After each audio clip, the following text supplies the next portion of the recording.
ఈరోజు మన పార్టీలోకి కాదు రావడం, ఈరోజు మన కుటుంబ సభ్యుడిగా, మనలోకి ఒకటిగా, మనలో ఒకటిగా, మన దగ్గరికి మన కుటుంబ సభ్యుడిగా వచ్చాడు. శ్రీను భవిష్యత్తు నా మీద నమ్మకం ఉంచి నా చేతుల్లో పెట్టాడు.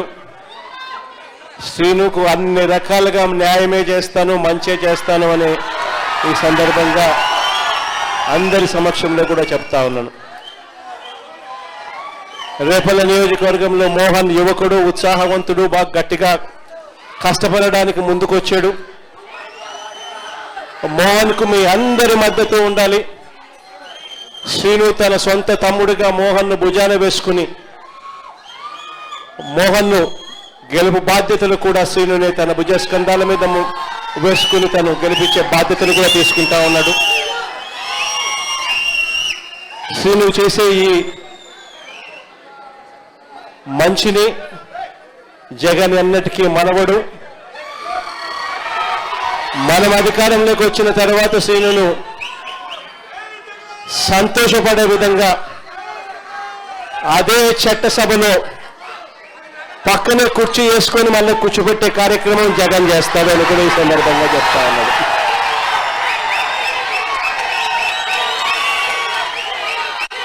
చాలామంది నాయకులు వచ్చిన ఈ సందర్భంగా, చాలామంది కార్యకర్తలు వచ్చిన ఈ సందర్భంలో బహుశా అందరినీ కూడా కలవలేకపోవచ్చేమో. ఎందుకంటే ఇన్ని వేల మంది వచ్చారు కాబట్టి అందరినీ కూడా కలవలేకపోయే పరిస్థితి ఉంటుంది.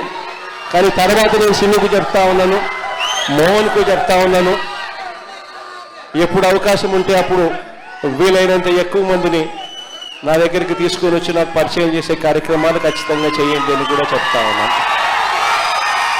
ఇప్పుడు కూడా మీ అందరి అభిమానానికి, మీ అందరూ నా మీద పెట్టుకున్న నమ్మకానికి, వైఎస్ఆర్ కాంగ్రెస్ పార్టీని గెలిపించాలి అని చెప్పి ఆరాట పడతా ఉన్న మీ అందరి తాపత్రయానికి మనస్ఫూర్తిగా వచ్చిన ప్రతి సోదరుడికి,